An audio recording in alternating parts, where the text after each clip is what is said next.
Okay, guys, so let's start. Welcome back to A2 Business 9609. According to the checklist हम देख लेते हैं हमारे पास कि चेकलिस्ट के अकॉर्डिंग हम कहाँ पहुँचे हैं और आगे हमें क्या कवर करना है. So let's start. हमारे पास चेकलिस्ट कहाँ पर है?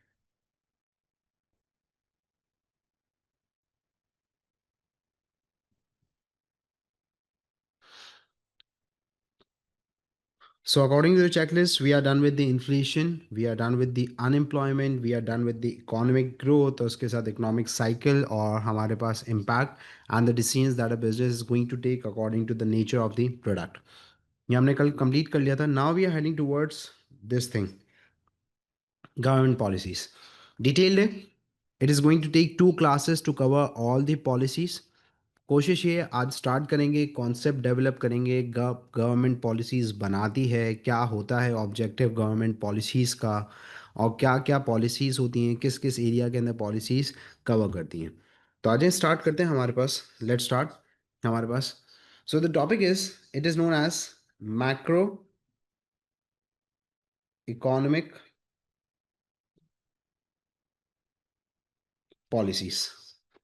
अब यहाँ पे जब हमने ये चैप्टर स्टार्ट किया था, external and economic influences, at that point we decided and we understood that there are two things, there are two elements or the areas that is going to affect the performance of the business.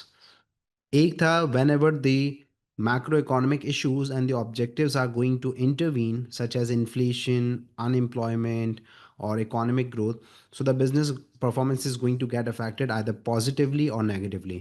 And the second area is whenever the government make the changes in the policies or whenever there is a change in the macroeconomic policies. अब से ये macro economic policies क्या हैं, इसको बहुत slowly चलेंगे, break down करेंगे, समझेंगे.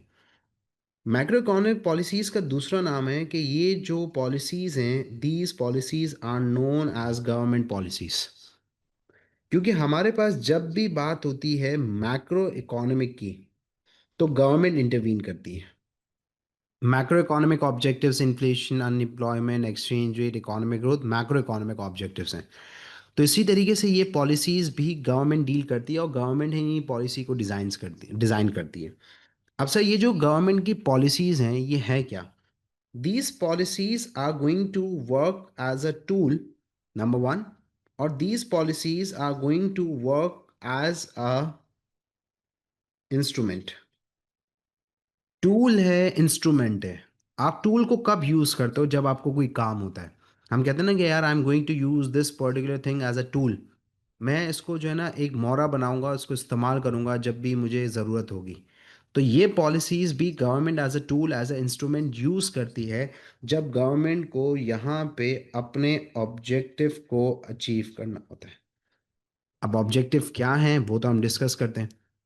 So these government policies will be introduced by the government as a tool in order to achieve the objectives or the macroeconomic objectives. Number one, ये हमारे पास concept हो गया मैक्रो इकोनॉमिक पॉलिसीज़ का, कि policies क्या हैं, गवर्नमेंट के tool हैं, इंस्ट्रूमेंट है जो कि गवर्नमेंट यूज़ करती है टू अचीव द ऑब्जेक्टिव. अब यहाँ पे हमारे पास the second thing that we need to understand is कि सर ऑब्जेक्टिव क्या है हमारे पास गवर्नमेंट के. ये पॉलिसीज आपके पास दो मेन एरिया को टारगेट करेगी और दो मेन ऑब्जेक्टिव्स को कवर करेगी, अचीव करने में हेल्प करेगी गवर्नमेंट को. नंबर वन हमारे पास जो है that is known as economic growth. Number one, first area और द फर्स्ट थिंग जो कि गवर्नमेंट ऑब्जेक्टिव अचीव कर सकती है बाय दीज पॉलिसीज. और नंबर टू हमारे पास है दैट इज इन्फ्लेशन को कंट्रोल करने में. या तो ये पॉलिसीज गवर्नमेंट इंट्रोड्यूस करेगी in order to achieve an objective of economic growth, और the second objective is to control the inflation. तो सेकंड थिंग हमारे पास क्या क्लैरिटी क्या आ गई कि macro economic policies are known as the government policies that will be used by the government as a tool to achieve an objective. Objectives क्या हैं? They are two objectives that can be achieve through this particular tool, और indirectly दूसरी चीज़ें भी हमारे पास achieve हो जाएंगी. Government के ऑब्जेक्टिव्स जो हैं, वो एक ऑब्जेक्टिव है economic growth and the second objective is to control the inflation in economy. अब हमारे पास third thing that we need to understand कि हमारे पास टाइप्स क्या हैं, what are the different types of policies. अब डिफरेंट टाइप्स के अंदर हमारे पास सबसे पहली जो पॉलिसी है that is known as fiscal policy. Fiscal policy is a policy that mainly deals with the taxation rate. Government जो टैक्स अप्लाई करती है on the income of the individuals and on the profit of the companies, उसके साथ deal करती है physical policy number one, mainly in business. वैसे तो physical policy deals with the taxation and the government spending, लेकिन main area हमारे पास business में जो है वो टैक्सेशन है। Number two, second type of the policy is known as monetary policy. Monetary policy deals with the interest rate. What is interest rate हम detail में पढ़ेंगे, लेकिन अभी सुन लें कि लेट सपोज आप बैंक से लोन लेने जाते हैं, तो ये जो बैंक से लोन लेते हैं तो बैंक आपसे इंटरेस्ट जो चार्ज करता है that is the rate which will be set by the government. Central bank के थ्रू सेट करती है, we are going to learn. लेकिन सिर्फ हमारे पास यहाँ पे कॉन्सेप्ट ये है कि monetary policy deals with the interest rate and the money supply, लेकिन मनी सप्लाई बिजनेस के अंदर हमारे पास सिलेबस का डायरेक्ट पार्ट नहीं है। So in business we have monetary policy that deals with the interest rate. Number three, supply side policy. और supply side policy deals with the government grants and subsidies. Government grants क्या होते हैं, subsidies क्या होती हैं, how the government helps the producer and encourages the producer to supply more. क्योंकि supply side policy है तो सप्लाई के लिए जो रिस्पॉन्सिबल है वो है प्रोड्यूसर। सो आइदर हमारे पास यहाँ पे grants and subsidies, financial assistance और the different methods that can be use by the government, वो यहाँ पर होगा। तो यहाँ पे number one physical policy type, number two monetary policy, number three supply side policy. Number four thing that we need to understand is how to implement. ये policies किस direction में इम्प्लीमेंट की जाएंगी, या फिर हमारे पास क्या मेथड होगा इम्प्लीमेंटेशन का। अब इसके अंदर यहाँ पे सवाल आ रहा है कि sir exchange rate policy, exchange rate हम पूरा पढ़ेंगे बाद में, इन पॉलिसीज़ के बाद एक्सचेंज रेट पूरा पढ़ेंगे, इंटरनेशनल ट्रेड के साथ भी इसको कवर करना है। तो इसकी वजह से हमने यहाँ पे अभी इसको नहीं लिखा, लेकिन हम जब पढ़ेंगे तो I am going to give the reference कि हाँ ये भी एक पार्ट ऑफ पॉलिसी है। अब हाउ टू इम्प्लीमेंट मैथड, कि गवर्नमेंट कैसे इम्प्लीमेंट कर रही है इसको। अब यहाँ पे गौर से देखिएगा, I am going very slow in order to make you understand कि ऑब्जेक्टिव दो हैं।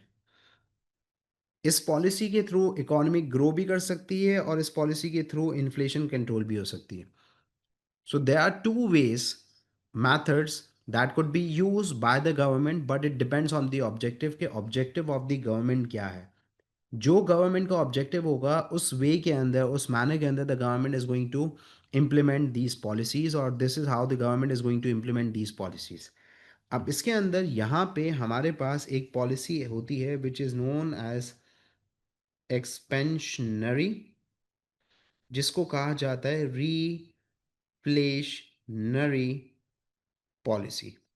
अब ये एक वे है कि फिस्कल मॉनेटरी सप्लाई साइड ऐसे इम्प्लीमेंट करी जाएगी कि यहाँ पे इकोनॉमी के अंदर जो स्पेंडिंग है लोगों की वो बढ़ जाएगी।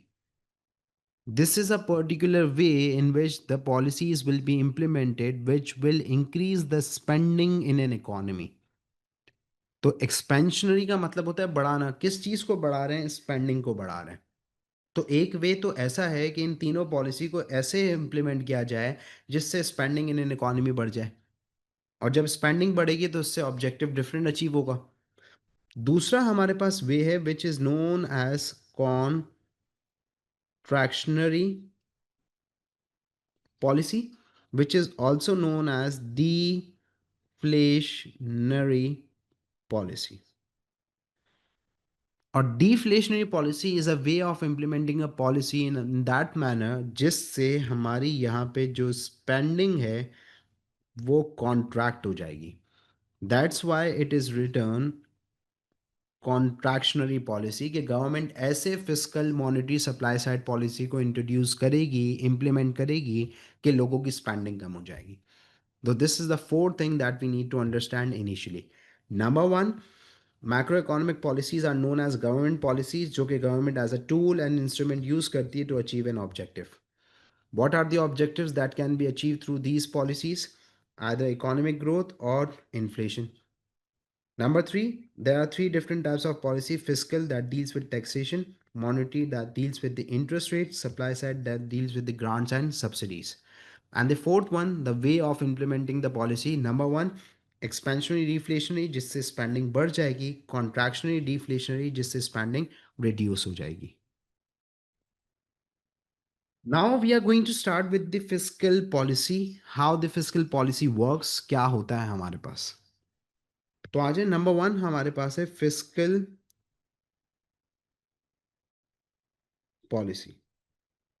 अब जो फिस्कल पॉलिसी है वो हमारे पास डील करती है with the taxation rate, that amount or the percentage that is charged by the government on the income or on the profit of the companies. अब टैक्सेशन भी हमारे पास दो टाइप के होते हैं, डायरेक्ट भी होते हैं, इनडायरेक्ट भी होते हैं. अब टू कीप इट सिंपल हम यहाँ पे बात करते हैं डायरेक्ट टैक्सेस की. अब सर ये जो डायरेक्ट टैक्सेस होते हैं ये किस चीज़ के ऊपर अप्लाई किए जाते हैं? डायरेक्ट टैक्सेस हमारे पास या तो लोगों की इनकम के ऊपर अप्लाई किए जाते हैं, और जो लोगों की इनकम के ऊपर अप्लाई किया जाता है that is known as income tax. और दूसरा डायरेक्ट टैक्स है that is applied on the profit, और जो प्रॉफिट के ऊपर टैक्स होता है that is known as corporate tax, जो बड़ी बड़ी कंपनीज कॉरपोरेशंस पे करती हैं ऑन द प्रॉफिट. तो वेन एवर जब भी आप अकाउंटिंग स्टेटमेंट बनाते हैं और इनकम स्टेटमेंट बनाते हैं तो उसके अंदर आपके पास होता है प्रॉफिट आफ्टर टैक्स. तो what is profit after tax? कि after paying the amount of tax this is known as the profit that we have और that the profit has remained. तो वी नीड टू अंडरस्टैंड कि direct tax directly apply होता है on the income and on the profit. अब यहाँ पे एक एक करके कॉन्सेप्ट उठाएंगे कि यहाँ पे इंडिविजुअल्स की बात हो रही है कि income tax is going to affect the individuals, और जो कॉर्पोरेट टैक्स है वो प्योरली हमारे पास बात किसकी हो रही है? बिजनेसेस की बात हो रही है. तो हम एक एक कॉन्सेप्ट उठाएंगे समझाने के लिए. बहुत स्लो जाऊंगा, भले आधा हो इससे कम हो टॉपिक, लेकिन समझना बहुत ज़रूरी है. तो आज स्टार्ट करते हैं.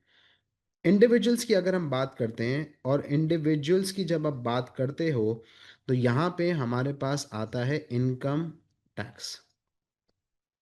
अब इनकम टैक्स हमारे पास जब अप्लाई होता है तो हमारे पास एक कॉन्सेप्ट आ जाता है that is the concept of disposable income. Number one, जिसका नाम ये भी है कि it is known as discretionary income. Now sir what is disposable income, what is discretionary income?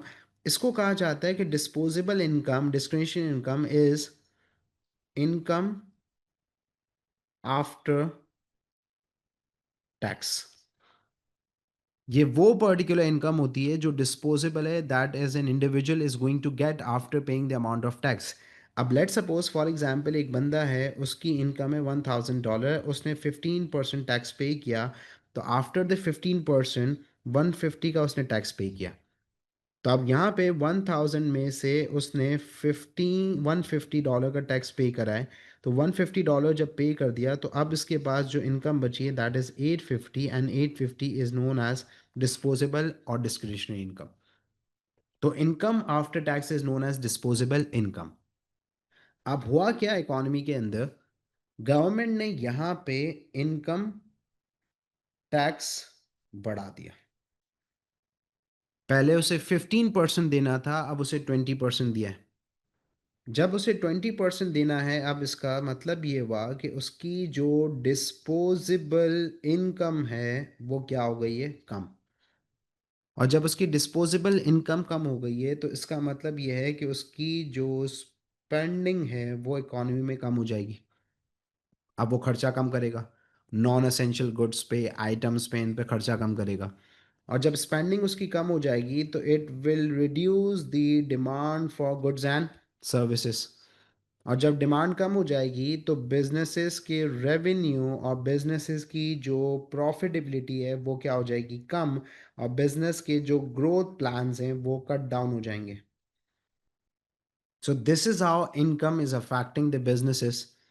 Plus जब इनकम टैक्स बढ़ गया है तो लोगों यहाँ पे स्पेंडिंग को कम करेंगे, तो they are going to compromise on the non essential items. Standard of living क्या हो जाएगा यहाँ पे, कम हो जाएगा। तो जब standard of living lifestyle economy के अंदर लोगों का कम हो जाएगा, ये भी एक इम्पैक्ट आ रहा है हमारे पास। अब यहाँ पे एक चीज़ को देखो, हाईलाइट कर रहा हूँ मैं यहाँ पे स्पेंडिंग को। हमने यहाँ पे ऊपर पॉलिसी पढ़ी कि सर जब स्पेंडिंग कम होती है तो that is known as contractionary policy. कौन सी पॉलिसी है? कॉन्ट्रैक्शनरी पॉलिसी, कि whenever the government introduce the policy in that manner और in that way that reduces the spending will be known as contractionary policy. तो यहाँ पे ये जो इनकम टैक्स बढ़ाया है गवर्नमेंट ने, ये कौन सी पॉलिसी हुई? कॉन्ट्रैक्शनरी हुई। अब याद रखना कि जब भी गवर्नमेंट स्पेंडिंग को कट डाउन करने की कोशिश करती है, तो गवर्नमेंट का ऑब्जेक्टिव होता है कि उसे यहाँ पे इन्फ्लेशन को कम करना है। क्योंकि इन्फ्लेशन के टॉपिक पे चलते हैं तो एग्रीगेट डिमांड बढ़ रही होती है, डिमांड पुल इन्फ्लेशन आ जाती है। डिमांड पुल इन्फ्लेशन क्यों? क्योंकि लोगों की इनकम बढ़ चुकी है, everyone is demanding, producer is keeping the prices high, क्योंकि सप्लाई लिमिटेड है, डिमांड ज़्यादा है। तो यहाँ पे जब लोगों की स्पेंडिंग को कट डाउन किया जाएगा, तब जाके डिमांड पुल इन्फ्लेशन कम होगी, एग्रीगेट डिमांड कंट्रोल में आएगी। तो government is introducing this policy because of N objective of reducing inflation by cutting down the spending. तो आप क्या स्टेट करोगे कि ये कौन सी पॉलिसी है? ये है आपके पास कॉन्ट्रैक्शनरी पॉलिसी, क्योंकि इसमें स्पेंडिंग कम हो रही है थ्रू टैक्सेस। यहाँ पे आपके पास इंडिविजुअल, आप ऑपोजिट केस भी देख लो। ऑपोजिट केस क्या है कि लेट सपोज गवर्नमेंट ने यहाँ पे इनकम टैक्स को क्या कर दिया है? रिड्यूस। और जब इनकम टैक्स को रिड्यूस कर दिया गया है तो इसका मतलब ये है कि यहाँ पे जो डिस्पोजेबल इनकम है इंडिविजुअल्स की, वो बढ़ गई है। और जब डिस्पोजेबल इनकम बढ़ गई है तो उसका मतलब क्या है? They have more purchasing power, क्योंकि उनकी इनकम बढ़ चुकी है। कि पहले टैक्स था $200, अब वो टैक्स पे $150 पे कर रहा है। तो जब उसकी परचेजिंग पावर बढ़ गया है टैक्स कम होने की वजह से, तो यहाँ पे उसकी डिमांड बढ़ जाएगी and he will be spending more. और जब स्पेंडिंग बढ़ेगी तो यहाँ पे बिजनेसेस की जो रेवेन्यू है और बिजनेसेस की जो प्रॉफिटेबिलिटी है वो ग्रो करेगी, और बिजनेसेस अब यहाँ पे फर्दर ग्रोथ करेंगे क्योंकि देर इज़ मोर और इंक्रीज इन डिमांड। अब अगेन यहाँ पे आई एम हाईलाइटिंग कि यहाँ पे थ्रू दिस पॉलिसी स्पेंडिंग क्या हो रही है हमारे पास? इंक्रीज हो रही है। और जब भी स्पेंडिंग इंक्रीज होती है तो इसका मतलब यहाँ पे जो पॉलिसी है वो इस पर्टिकुलर मैनर के अंदर इंट्रोड्यूस की जा रही है जिससे हमारी स्पेंडिंग बढ़ रही है। तो इसके अंदर हमारा ऑब्जेक्टिव होता है इकोनॉमिक ग्रोथ। तो जब भी गवर्नमेंट पॉलिसी ऐसे इंट्रोड्यूस करे जिससे स्पेंडिंग बढ़ जाए इकोनॉमी के अंदर of an individuals, so the objective is economic growth, क्योंकि जितनी ज़्यादा स्पेंडिंग होगी उतनी ज़्यादा डिमांड होगी, और जितनी ज़्यादा डिमांड होगी उतनी प्रोडक्शन बढ़ेगी, और जितनी प्रोडक्शन बढ़ेगी this is how the GDP is going to grow and the economy is going to achieve economic growth. तो दैट इज़ द केस कि यहाँ पे हमारे पास इसको इस तरीके से इंट्रोड्यूस किया जाता है। तो जब भी स्पेंडिंग को कम करना होगा कॉन्ट्रैक्शनरी, और जब भी स्पेंडिंग को बढ़ाना होगा तो एक्सपेंशनरी। तो यहाँ पे जब ये होगा तो स्टैंडर्ड ऑफ लिविंग भी इम्प्रूव होंगे। And you are going to state कि गवर्नमेंट ने इंट्रोड्यूस करी है कौन सी policy? Expansionary policy. This is the case.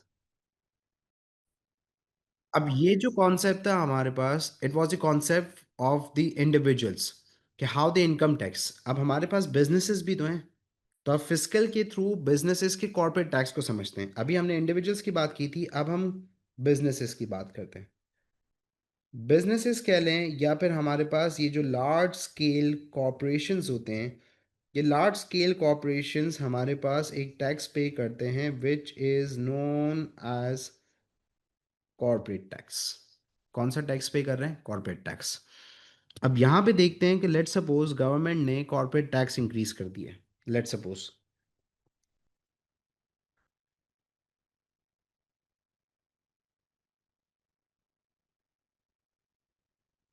अब गवर्नमेंट ने जब कॉर्पोरेट टैक्स इंक्रीज कर दिया है, तो कॉर्पोरेट टैक्स किसके ऊपर अप्लाई हो रहा है? On the profit. तो कंपनीज की जो प्रॉफिटेबिलिटी है वो क्या हो गई है? कम।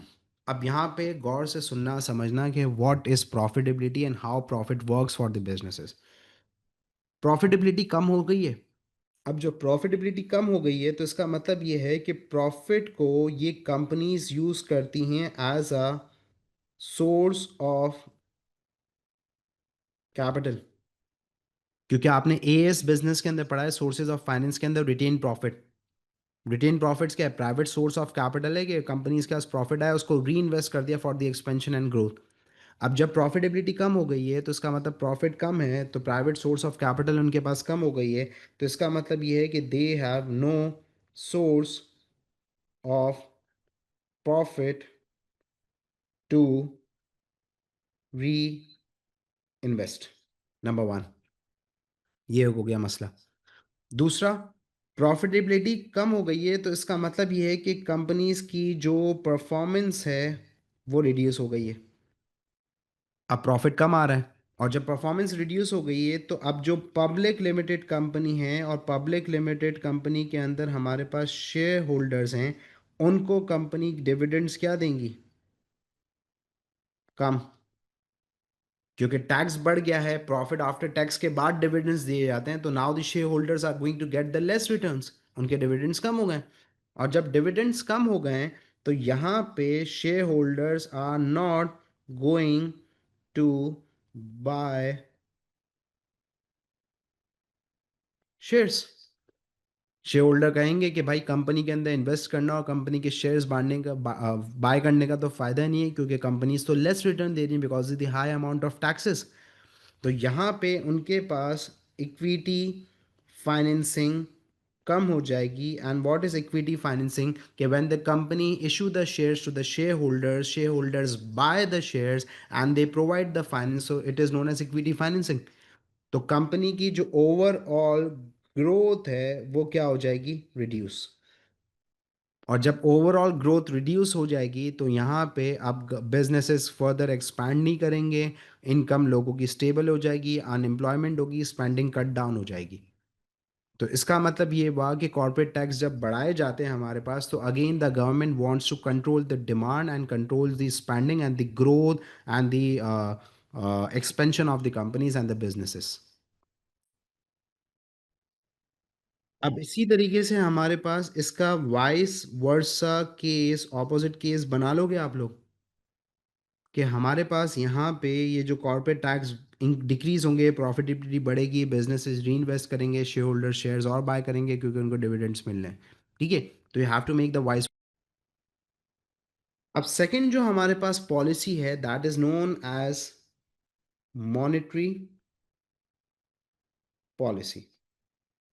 And monetary policy deals with the interest rate. अब यहाँ पे कॉन्सेप्ट को समझना है हमारे पास। पहले तो हम इंटरेस्ट रेट का कॉन्सेप्ट समझेंगे, और उसके बाद फिर देखेंगे how the individuals gets affected by the increase और decrease of the interest rate, and how the businesses gets affected by the changes in the interest rate. तो आज ज़रा इंटरेस्ट रेट के वर्ड को समझते हैं कि ये हमारे पास इंटरेस्ट रेट होता क्या है। अब सबसे पहली चीज़ तो ये कि वर्ड इंटरेस्ट का मतलब क्या है। देखो, इंटरेस्ट का मतलब, original meaning of the word interest is interest, दिलचस्पी है, मेरा इसके अंदर मफाद है, मेरा इसके अंदर इंटरेस्ट है। इसका मतलब यहीं से आ रहा है। होता क्या है हमारे पास कि इंटरेस्ट रेट का कॉन्सेप्ट हुआ क्या? एक बंदा है जिसको पैसों की ज़रूरत है, वो एक बंदे के पास जाता है और उसको कहता है कि भाई मुझे 1 लाख रुपए चाहिए कर्जा। तो वो जिससे पैसे मांग रहा होता है वो कहता है मैं तुझे कर्जा क्यों दूं भाई, मेरा क्या फ़ायदा? तो वो कहता है कि मैं तुझे 2 महीने के बाद 1 लाख रुपए तेरे दिए हुए वापसी दूंगा और 5,000 रुपये ऊपर से दूंगा। तो मैं तुझे total after the 2 months I am going to repay you 1,05,000 rupees, जबकि मैं अभी बोरो कर रहा हूँ 1 लाख रुपए। तो यहाँ पे अब दोनों पार्टीज का इंटरेस्ट है। जो पैसे दे रहा है उसका इंटरेस्ट उस 5,000 एक्स्ट्रा में है, जो कि उसको इंटरेस्ट की फॉर्म में मिलेगा। एक्स्ट्रा इंटरेस्ट है उसका उस 5,000 में। और वो जो पहला बंदा है जो पैसे ले रहा है, वो 5,000 रुपये एक्स्ट्रा क्यों दे रहा है? क्योंकि उसका 1 लाख रुपए में इंटरेस्ट है, क्योंकि उसको उसकी ज़रूरत है। So that's why the word original interest come from the interest, तभी इसको इंटरेस्ट कहा जाता है। This is the reason, this is the case. तो हमारे पास यहाँ पे इंटरेस्ट रेट का जो कॉन्सेप्ट है वो ये है कि इंटरेस्ट रेट हमारे पास गवर्नमेंट सेट करती है through central bank. State bank of Pakistan is an example of the central bank. और फिर जो हमारे पास दूसरे बैंक्स होते हैं वो इस इंटरेस्ट रेट को फॉलो करते हैं। तो whenever the change in the interest rate comes, the government sets an interest rate according to the situation of an economy, according to the objectives they want to achieve, as we have studied. अब interest rate word भले एक है बच्चों, लेकिन इसके concept दो हैं। Interest rate को कहा जाता है कि interest rate is known as finance cost and interest rate is also known as finance income. Let's take an example कि पाकिस्तान के अंदर हमारे पास अभी इंटरेस्ट रेट है, लेट्स सपोज 10%, 7.5, 10% है हमारे पास। वैल्यू आसान हो जाएगी कैलकुलेट करने में। 10% है। अब यहाँ पे फाइनेंस कॉस्ट का मतलब क्या है? Cost of borrowing. अब से कॉस्ट ऑफ बोरोइंग का मतलब क्या है कि ये वो कॉस्ट है जब आप बोरो करते हो, बैंक से लोन लेते हो, एक्वायर करते हो, पैसे बोरो करते हो, तो ये कॉस्ट फेस करनी है। That's why it is known as finance cost. और ये जो कॉस्ट ऑफ बोरोइंग है ये कौन फेस करता है? ये हमारे पास बोरोवर्स फेस करते हैं। अब सब बोरोवर्स कौन है? आप और मेरे जैसे लोग होते हैं जो लोन लेते हैं, individuals for the private purpose. अब प्राइवेट पर्पस क्या है? घर खरीदना है, गाड़ी खरीदनी है, कोई पर्टिकुलर प्राइवेट पर्पस है, ठीक है ये। या फिर हमारे पास बोरोवर्स होते हैं फर्म्स एंड बिजनेसेस जो कि बैंक से और इंस्टीट्यूशन से लोन एक्वायर करते हैं for the investment and the growth. तो ये हो गए बोरोवर्स। दूसरा हमारे पास कि interest 10% is finance cost and on the other hand it is going to become an income. Income, finance income का मतलब है कि ये वो इनकम है जो कि इंस्टीट्यूशंस को और बैंक्स को मिलेगी ऑन लैंडिंग। अगर मैंने 10 लाख रुपए का लोन लिया, उस पर मुझे 1 लाख रुपए इंटरेस्ट पे करना है, तो मेरी वो कॉस्ट हुई, लेकिन मैं बैंक को दे रहा हूँ तो बैंक के लिए तो वो इनकम हुई 10%। तो ये जो इनकम ऑन लैंडिंग है it will be enjoyed by the lender as an income. और लैंडर कौन होते हैं हमारी इकोनॉमी में? बैंक्स एंड फाइनेंशियल इंस्टीट्यूशंस जो कि फाइनेंस प्रोवाइड करते हैं। तो जो आप 1 लाख रुपए कॉस्ट फेस कर रहे हो, पे कर रहे हो, it is going to be an income for the banks and for the institutions. तो आ जाए स्टार्ट करते हैं हमारे पास कि what if the government increases the interest rate. Government ने इंटरेस्ट रेट बढ़ा दिया है, और इंटरेस्ट रेट बढ़ा दिया है तो इसका मतलब ये है कि गवर्नमेंट ने यहाँ पे कॉस्ट ऑफ बोरोइंग को इंक्रीज कर दिया है, और साथ साथ इनकम ऑन लैंडिंग को भी बढ़ा दिया ना। अगर फाइनेंस कॉस्ट बढ़ी है तो फाइनेंस इनकम भी बढ़ रही है ना। 7.5% पहले आपको इंटरेस्ट देना था, तो आपकी कॉस्ट 7.5% थी और बैंक्स को 7.5% मिलता था। Now the government has increase the interest rate to 10%। तो अब आपको 10% कॉस्ट पे करनी है तो 10% उनकी इनकम भी होगी। तो अब यहाँ पे हमें कंसिडर करना है कि जब गवर्नमेंट इंटरेस्ट रेट बढ़ाती है तो इससे इम्पैक्ट क्या आता है। आसानी से बारी बारी एक एक पॉइंट को लेके चलेंगे। अगर इंटरेस्ट रेट बढ़ता है हमारे पास इकोनॉमी के अंदर, तो यहाँ पे कॉस्ट ऑफ बोरोइंग बढ़ गई है। और जब कॉस्ट ऑफ बोरोइंग बढ़ गई है, so now it is expensive for the individuals to acquire और टू बोरो द अमाउंट। तो यहाँ पे ऑटोमेटिकली बोरोइंग क्या हो जाएगी? कम। तो पहले जो लोन ले रहे थे अपने प्राइवेट पर्पसेस के लिए, घर खरीदना है, गाड़ी खरीदनी है, ये सारी चीज़ों के ऊपर स्पेंड कर रहे थे, वो स्पेंडिंग यहाँ पे क्या हो जाएगी? कम। और जब स्पेंडिंग कम हो गई है तो इसका मतलब कौन सी पॉलिसी वीक? कॉन्ट्रैक्शनरी वीक, कि गवर्नमेंट इंटरेस्ट रेट बढ़ा के कट डाउन कर रही है स्पेंडिंग एंड बोरोइंग के रेशियो को ऑफ द इंडिविजुअल्स। तो पॉलिसी कौन सी weak? Contractionary weak. The government is actually cutting down the spending of the individuals by increasing the interest rate. So the policy is contractionary policy. Number one. Number two, हमारे पास जब interest rate यहाँ पे economy के अंदर बढ़ेगा तो यहाँ पे इन्वेस्टमेंट्स कम हो जाएंगी। क्यों? क्योंकि now it is expensive for the businesses to acquire loan. अब बिजनेसेस यहाँ पे लोन बोरो नहीं करेंगे, उनकी डेट फाइनेंसिंग कम हो जाएगी, and now they are not going to consider loan as a source of finance for the investment. तो अगेन गवर्नमेंट क्या कर रही है यहाँ पे? गवर्नमेंट कंट्रोल कर रही है स्पेंडिंग को. गवर्नमेंट यहाँ पे रिस्ट्रिक्ट कर रही है the growth and the further investment of the businesses for the expansion. तो कौन सी पॉलिसी है? हमेशा कॉन्ट्रैक्शनरी पॉलिसी है. नंबर 3 हमारे पास मूवमेंट ऑफ फंड्स. अब ये पॉइंट थोड़ा सा टेक्निकल है, सुनना. मूवमेंट ऑफ फंड्स क्या होंगे? इक्विटी से उठ के पैसा डेट की तरफ आ रहा है सर, मतलब आ जाओ. यहां पे क्या हो रहा था? कॉर्पोरेट टैक्स बढ़ गया है, प्रॉफिटेबिलिटी कम हो गई है, शेयर होल्डर्स परेशान हैं, और शेयर होल्डर्स कह रहे हैं कि कंपनीज यहां पे डिविडेंड नहीं दे रही ज़्यादा. तो अब क्या करें? तो यहाँ पे अब लोग उठा के पैसा कंपनी से बैंक में रखवा देंगे. That is known as movement of funds from the equity market to debt market, के जो पैसे शेयर मार्केट में लगाए थे वो बैंक में रखवा रहे हैं क्योंकि बैंक ज़्यादा इंटरेस्ट दे रहा है. तो यहाँ पे लोगों का सेविंग्स का रेशो बढ़ जाएगा और लोगों की स्पेंडिंग कम हो जाएगी, because now they are getting more or higher interest, and it is higher return on the fixed deposits and on the funds that will be kept by the individuals in the bank. That is known as movement of funds from the equity to debt market. Government ने contractionary policy introduce की हुई है, जिसके अंदर हो ये रहा है कि गवर्नमेंट ने टैक्सेस बढ़ा दिए और इंटरेस्ट रेट भी बढ़ा दिए. टैक्सेस बढ़ने की वजह से यहाँ पे शेयर होल्डर्स को डिविडेंड्स कम मिल रहे हैं, तो share holders are not happy with the return against the investment they have made in the form of shares and in the companies. तो यहाँ पे इंटरेस्ट रेट बढ़ गया है, तो यहाँ पे शेयर होल्डर अपने पैसे उठाएंगे और बैंक में रखवा के फिक्स डिपॉजिट कर देंगे, and they are going to get the higher interest rate क्योंकि इंटरेस्ट रेट बढ़ गया है. तो सिंपली सेविंग का रेशो बढ़ गया है, स्पेंडिंग का रेशो कम हो गया है. Now they are getting more return.